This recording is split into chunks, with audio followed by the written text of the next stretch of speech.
Bom dia, boa tarde ou boa noite, eu não sei em qual horário você está assistindo esse vídeo, mas eu sou o Rafael e seja muito bem-vindo aqui no meu canal. E bom, vamos lá, sem muito blá blá blá, sem muita enrolação, vocês já devem estar por dentro, já devem estar sabendo da polêmica, né, envolvendo o marido da cantora Heloísa Rosa, né, que é o Marcus Grubert, ou Marcus Grobert, eu não sei como que é a pronúncia correta do nome dele, mas enfim, eu acredito que muitos de vocês já devem estar acompanhando aí por esses dias essa polêmica, né, porque é um caso muito delicado, né, na verdade está sendo muito delicado lidar com esse caso, porque muita gente, né, basicamente todo meio cristão, todo meio gospel e muita gente fora também desse meio estão comovidos com esse caso, com essa polêmica, com essa situação. E várias pessoas estão comentando sobre isso, estão dando suas opiniões na internet e tudo mais. Só que um dos maiores pontos de relevância nessa última semana em relação a esse caso foi um áudio do pastor Luiz Hermínio, um áudio que foi vazado, né, do pastor Luiz Hermínio e a sua proximidade com o pai do Marcus. E nesse áudio que foi vazado, deu a entender para algumas pessoas que o Luiz Hermínio, ele estava sendo conivente com o que estava acontecendo,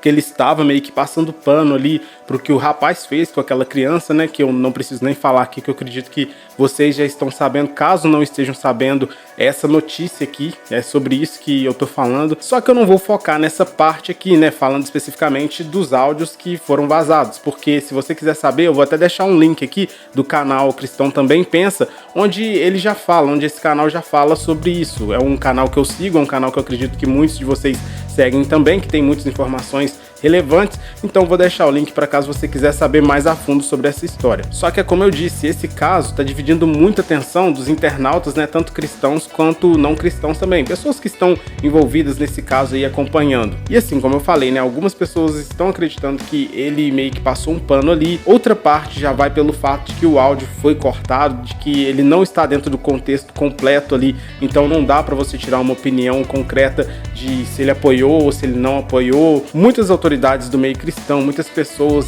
reforçam o fato de você ter que ter a notícia completa ali para você analisar ela como um todo e depois tirar uma opinião, uma conclusão disso. E eu sou adepto disso, eu também concordo que você tem que ver a notícia toda e não só uma parte, ver, seja um áudio, seja um vídeo, ver o contexto geral para você depois tirar a opinião, né? E não simplesmente por um corte ou por meias notícias que as pessoas colocam aí nas redes sociais e que até de forma tendenciosa, né? Mas como eu disse, eu não tô aqui para falar desse áudio. Só que a partir daí, muitas pessoas ficaram ali batendo na tecla, falando que o Luiz Hermínio não era um pastor de verdade, que ele é um falso profeta, que ele é mau caráter e várias coisas que, assim, se você for pegar o histórico dele, a carreira dele no meio cristão, assim, tanto como líder quanto também como referência, né, para os cristãos, eu não vejo nada que desabone ele. É lógico que é um caso muito delicado, como eu falei, e essa proximidade dele com a família, com o pai especificamente, do cara, né, que está envolvido nisso, gera um pouco de desconfiança em algumas pessoas, eu até entendo, mas não dá pra gente tirar uma opinião só de um corte. Só que em determinado momento, parece que o Luiz Hermínio acreditou de fato na inocência do cara, porque a justiça americana, na verdade, um promotor da justiça americana deu a liberdade para ele, pro Marcus Grobert. E o que aconteceu? Aí a internet, né, caiu de peso em cima, criticando, revoltados, muitas pessoas revoltadas ali, e até com razão, é lógico, né, porque é um caso que aparentemente o cara, assim, não tem para onde correr, ele é culpado. Essa é a opinião de muitas pessoas, inclusive eu compartilho dela. Só que o Luiz Hermínio, ele, por ter proximidade com o pai, me parece que ele acreditou na versão de que realmente tinha a possibilidade do filho ser inocente. E aí ele começou a falar que as pessoas iriam ter que pedir perdão pra ele, algo do tipo, né? Tipo assim, as pessoas teriam que pedir perdão pra ele por terem criticado e acusado ele injustamente. Só que aí o caso, por esses últimos dias, veio tomando certas proporções, parece que realmente o cara, assim, tem outras provas contra ele e já voltaram a condenar novamente ele, então assim, meio que revogaram a soltura dele. Então assim, é um caso que tá meio que como uma panela de pressão, né? Qualquer momento pode estourar as bombas aí, porque dizem que tem muito mais informações para serem reveladas, né, contra o autor do crime, no caso, e a gente fica só na expectativa para ver o que vai acontecer. Mas enfim, isso aqui é só para contextualizar um pouco sobre o que eu vou falar aqui, é só para dar um tapinha na história para você que não sabe nada ficar um pouco por dentro, mas o ponto que eu quero falar de fato, né, um assunto que realmente eu vou falar aqui nesse vídeo, é sobre o pedido de perdão do Luiz Hermínio. Ele gravou essa semana um vídeo pedindo perdão para a igreja brasileira, para a família, né, da criança e para a criança. Tem algumas mensagens que ele trocou com a mãe da criança, então assim, ela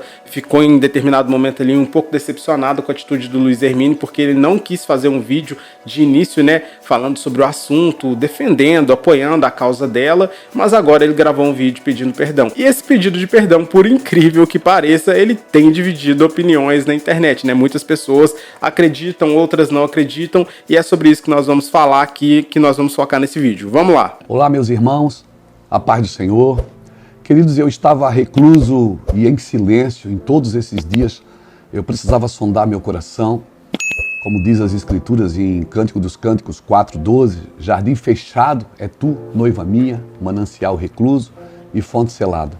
E eu resolvi ficar em silêncio nesses dias e eu percebi, sondando meu coração, que eu tinha tirado os olhos de Jesus e, infelizmente, colocado os olhos na minha justiça própria. E por isso, queridos, eu estou aqui para pedir perdão à Igreja de Jesus. Nos últimos dias, eu fiz uma publicação indicando a live de um amigo, e isso eu sei que foi terrível, feriu muita gente, né? Eu ofendi muitas pessoas, ofendi meus amigos, ofendi meus irmãos em Cristo. Essa live que ele está falando é a live do pai do Marcus Grobert.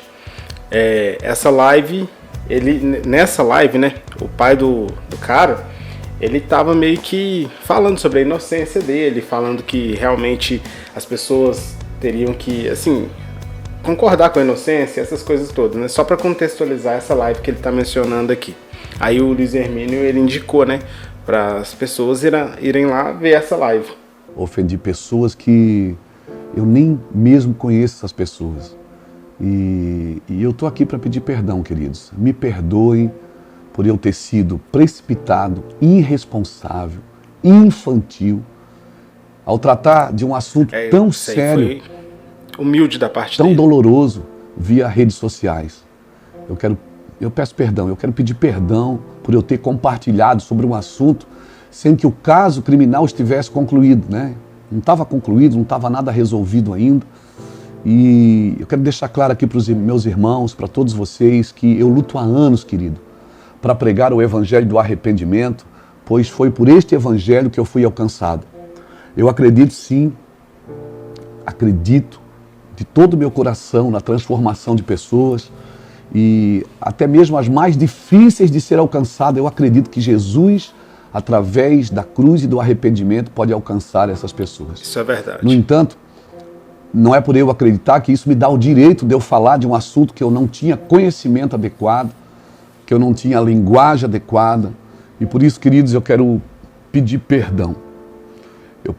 Eu quero pedir perdão pela forma que eu falei, sem informação jurídica. E eu usei nomenclaturas que eu nem dominava essas nomenclaturas. Troquei palavras sem entender do assunto. E eu quero deixar claro aqui, querido. Quero deixar claro aqui, bem claro, que eu acredito sim na justiça dos homens justos. E todos os que transgridem leis terrenas, eles devem sim ser levados a juízo. Assim diz as Escrituras. Eu acredito que crime é diferente de pecado e deve ser tratado sim pela justiça dos homens, porque assim diz as Escrituras. Agora eu queria me voltar, eu queria pedir perdão diretamente aqui à criança, essa parte é importante, aos pais da criança e a todos os seus familiares. Me perdoem, de todo o coração eu estou aqui, pedindo perdão para vocês. Eu sei que a minha fala, que circula nas redes sociais, através de áudios, embora eu não vou aqui me justificar, esse é o áudio que eu falei, acerca desses áudios, eu quero deixar que Deus trará justiça, porque Deus é sempre justo e Ele trará justiça sobre tudo. Em uma conversa que eu estava tendo com uma pessoa, que eu estava tentando explicar para essa pessoa o que eu sabia do caso, e eu não estava tentando de forma alguma minimizar esse ato criminoso. Um ato criminoso, né? Eu não estava, assim, de forma alguma eu estava tentando minimizar. Eu sei que esse áudio aumentou ainda mais a dor dessa família, que, além de todo o sofrimento que está passando por conta dessa situação, ainda tiveram mais a situação dos áudios, né? Que eu sei que foi terrível. E eu errei, queridos. Eu peço perdão. Por favor, me perdoe. Quero deixar claro aqui aos irmãos que eu não estou aqui tentando defender minha reputação de forma alguma, mas sim a noiva de Cristo. E toda a dor que eu causei e toda a tristeza que eu causei na noiva do Cordeiro. Por favor, querido, me perdoe. Eu estou disposto a morrer pela igreja. E eu quero aproveitar para me colocar à disposição em jejum e oração para servir as famílias envolvidas. E mais uma vez, eu deixo aqui o meu pedido de perdão à igreja brasileira, aqui, aos meus irmãos em Cristo, a todas as igrejas do Mevan, aos pastores que tanto amamos pelo Brasil e pelo mundo, a quem eu tanto amo e respeito. Me perdoem, queridos. Deus abençoe. Deus abençoe você. Então, esse foi o vídeo, né, que eu mencionei aqui. Esse foi o vídeo que o Luiz Hermínio gravou pedindo perdão. Então, assim, pra mim foi um grande ato de humildade. Eu acredito que ele foi humilde, eu acredito na humildade dele, né, através desse vídeo, através desse pedido de perdão. Eu acompanho o Luiz Hermínio há um bom tempo, né, ele parece ser um cara bem correto, um líder com muita sabedoria, porém com falhas como qualquer um ser humano, né, e é lógico. O fato dele pedir perdão não quer dizer que ele apoiou o que o cara fez, né, ou algo do tipo. Isso só mostra que ele realmente reconheceu que tirou conclusões precipitadas em relação à inocência do Marcos, né? Como o Luiz Hermínio mesmo falou ali, ele não domina, né? Ele não tem domínio sobre os termos que ele usou, as terminologias, né, que ele usou em relação ao caso, essas coisas todas. Mas o ponto aqui do vídeo, na verdade, não é simplesmente sobre ele ter pedido perdão. O ponto que eu quero tocar aqui pra gente finalizar esse vídeo é outro. Eu vi muitas pessoas, eu vejo ainda, né, muitas pessoas criticando esse pedido de perdão do Luiz Hermínio. Muitas pessoas falando, né, que o perdão não foi sincero. Vamos esperar pra ver, a gente não pode acreditar nesse perdão dele. Cara, o fato é que a pessoa, que o cara tem que ser muito homem para poder chegar diante do público, né? Chegar abertamente, assim, diante de todo mundo e pedir perdão. Assim, o cara tem que ser muito corajoso, tem que ter muita coragem para você chegar e realmente assumir o erro, assumir que errou. E é óbvio que isso não é um mérito, né? Não quer dizer que, agora vamos colocar o Luiz Hermínio num pedestral porque ele veio, assumiu a culpa e pediu perdão. Não é isso, porque isso é o mínimo que a gente deve fazer, é o básico, né, que a gente deve praticar no nosso dia a dia, aprender a pedir perdão, a perdoar. E assim, eu tenho quase que certeza que muitas dessas pessoas que estão criticando esse pedido de perdão dele ou duvidando dele, né, desse pedido de perdão, tem dificuldade para perdoar no dia a dia. Muitas das vezes nós apontamos o dedo para outras pessoas e quando na verdade nós precisamos aprender a praticar aquilo que a gente critica, né? Como o próprio Jesus fala, antes da gente tirar o cisco no olho do nosso irmão, a gente deve tirar a trave que está no nosso. Então muitas pessoas têm dificuldade para perdoar, dificuldade para pedir perdão para as pessoas à sua volta. Quantas pessoas têm dificuldade para pedir perdão para o marido, para um filho, para um pai, para a mãe, ou até mesmo de perdoar essas mesmas pessoas ou amigos, né? Então assim, prefere deixar um clima ruim, ter inimizades, né, do que simplesmente chegar e falar, não, cara, eu te perdoo, ou então chegar aqui, me perdoe, eu errei com você, eu fiz isso, isso, e tem que explicar, tem que colocar as cartas todas na mesa. E tem muitas pessoas que têm dificuldade para poder fazer isso e querem criticar atitudes de outras pessoas, principalmente quando se trata de pessoas assim, de mídia, né? Pessoas que estão na internet, que são pessoas que são conhecidas. Infelizmente, uma das coisas, né, que eu vejo no meio da igreja cristã, principalmente aqui no Brasil, é a falta de perdão, a falta de reconhecer o perdão, de aceitar o perdão. Muitas pessoas pedem perdão para Deus porque cometeram algum pecado, cometeram algum erro, e as pessoas pedem perdão, mas elas têm dificuldade de receber esse perdão de Deus, de entender que Deus perdoa, que Deus, ele esquece das coisas passadas. Se você arrepende e pede perdão, ele esquece. Então muitas pessoas têm a dificuldade de aceitar, não só de aceitar o perdão de Deus, mas também de reconhecer que Deus perdoa outras pessoas. Quantos irmãos que de repente sabe que alguma pessoa dentro da igreja, algum pastor, cometeu algum deslize, algum pecado, algum erro? Eu não estou falando de viver no pecado. A pessoa ter uma vida dupla. Dentro da igreja é uma coisa e lá fora, conscientemente, a pessoa decide ter uma vida de pecado, ter uma vida de coisas, de práticas que Deus abomina. Então não estou falando disso. Estou falando de pessoas comuns que buscam a santidade, até pastores, que que buscam a santidade, mas em algum momento ali comete um erro, comete um deslize, arrepende, pede perdão, e muitas pessoas dentro da igreja julgam ainda,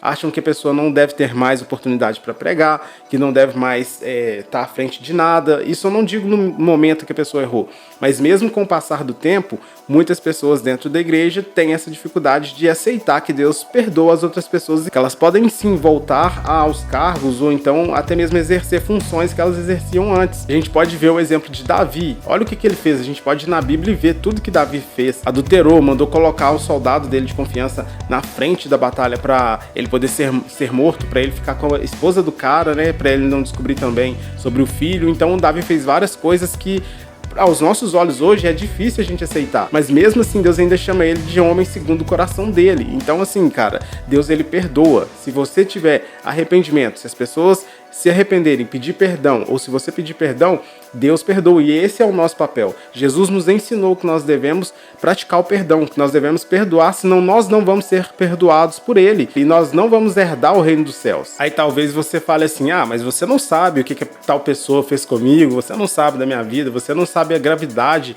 daquilo que a pessoa fez comigo. Cara, não interessa, isso não interessa. A ordem de Jesus é pra gente perdoar. Quando Pedro pergunta pra ele quantas vezes nós deveríamos perdoar, Jesus fala 70 vezes 7. Resumindo aqui, ele fala que não tem limite. Então, basicamente, cara, o nosso papel como cristãos é isso. Porque se nós falarmos assim, Deus perdoa, mas eu não, como muitas pessoas falam, nós vamos estar nos colocando numa posição maior do que Jesus. Jesus, quando ele estava sendo crucificado, ele mesmo pediu perdão, rogou perdão a Deus por aqueles que não sabiam o que estavam fazendo. O próprio Jesus, ele ensinou a prática do perdão na prática, praticando. O próprio Jesus fez isso e falou pra gente imitar os passos dele. E aí não, nós não vamos fazer. Nós simplesmente vamos achar que somos melhor do que ele, melhor do que as outras pessoas, que as coisas banais desse mundo aqui, elas são imperdoáveis, né? Então assim, cara, pra você ter uma ideia da dimensão do perdão, o próprio Deus fala que o único pecado que não tem perdão é contra o Espírito Santo. Tirando isso, meu amigo, o resto a gente tem que engolir seco, deixar o orgulho de lado, porque muitas pessoas preferem colocar o orgulho na frente e não aceitar perdão, não pedir perdão, e o próprio ego da pessoa vai sendo inflado e ela se acha superior. Então, infelizmente, isso é o que tem acontecido no meio cristão. Infelizmente, isso vai levar muitas pessoas ao inferno. E nós não devemos ficar pensando assim, olhando pela aparência, né? Eu acho que o perdão não foi sincero. Não, eu acho que o perdão foi sincero. Eu acho. Cara, não tem esse negócio de eu acho. O cara arrependeu, pediu perdão, ele foi perdoado, ele tem que ser perdoado. Então a consciência da pessoa com Deus tá tranquila, mas muitas das vezes nós não aceitamos isso. Para finalizar, para fechar o vídeo, eu só quero ler uma passagem para vocês. E a passagem é em Marcos 11, versículo 25 ao 26. E quando estiverem orando, se tiverem alguma coisa contra alguém, perdoem-no, para que também o Pai Celestial perdoe os seus pecados. Mas, se vocês não perdoarem, também o seu Pai que está nos céus não perdoará os seus pecados. E a última passagem é essa: se confessarmos os nossos pecados, Ele é fiel e justo para perdoar os nossos pecados e nos purificar de toda injustiça. 1 João, capítulo 1, versículo 9. Então assim, irmãos, de acordo com tudo isso que a gente viu, que a gente ouviu aqui, eu parto do princípio de que os frutos nós vamos ver no decorrer do tempo. Deus, ele é justo, eu creio na justiça de Deus, assim como eu também creio que ele transforma vidas, que ele transforma pessoas, até mesmo aquelas que a gente julga ser as mais perversas. Eu creio que Deus ele pode alcançar esses corações e transformar. Quer nós concordemos ou não, eu creio que Deus ele transforma a vida das pessoas. Foi para isso que Jesus veio, para transformar a vida daqueles que estão doentes, para trazer eles ao arrependimento. Então eu creio que os frutos nós vamos ver no decorrer do tempo. Então eu creio que nós não devemos julgar. Aqui cabe aquele versículo onde Jesus fala que nós não devemos julgar pela aparência, mas sim pela reta justiça, e não ficar pensando no fato de ser ou não sincero. Eu creio que nós como cristãos nós devemos ser muito mais misericordiosos, principalmente com os do meio, do que sermos juízes, né, em casos que nós não temos como julgar, como definir antes dos frutos aparecerem. Então fica aí o recado para você refletir. Eu quero que você olhe para dentro de você e pense, né, se realmente você tem praticado perdão, se assim como ele pediu perdão aqui, como ele chegou e pediu perdão, se tem alguém que você precisa chegar perto da pessoa e pedir perdão, ou até mesmo liberar perdão para essa pessoa, ou aceitar o perdão, seja de alguém ou da parte de Deus. Eu quero que você olhe para dentro de você e reflita sobre isso. E bom, esse foi o vídeo de hoje, espero que você tenha gostado, que ele tenha sido edificante na sua vida, espero que você tenha tirado algum proveito de tudo isso aqui, e eu peço também para você que está chegando agora aqui no canal, né, que você ainda não conhece meu conteúdo e que ficou até o final, para você se inscrever aqui no canal, deixar o seu like também, caso você tenha gostado desse conteúdo, porque assim você vai estar me ajudando muito, o YouTube vai entender que esse vídeo é relevante, vai indicar para mais pessoas e mais vidas vão ser alcançadas e edificadas também através desses conteúdos aqui, e você vai estar me ajudando nesse novo projeto aqui no YouTube. E deixa um comentário aqui também falando qual a sua opinião em relação a esse assunto, se você concorda, se você discorda, o que você pensa sobre isso? Eu quero que você comente aqui. Então eu conto com você e te espero no próximo vídeo, hein? Então valeu, falou!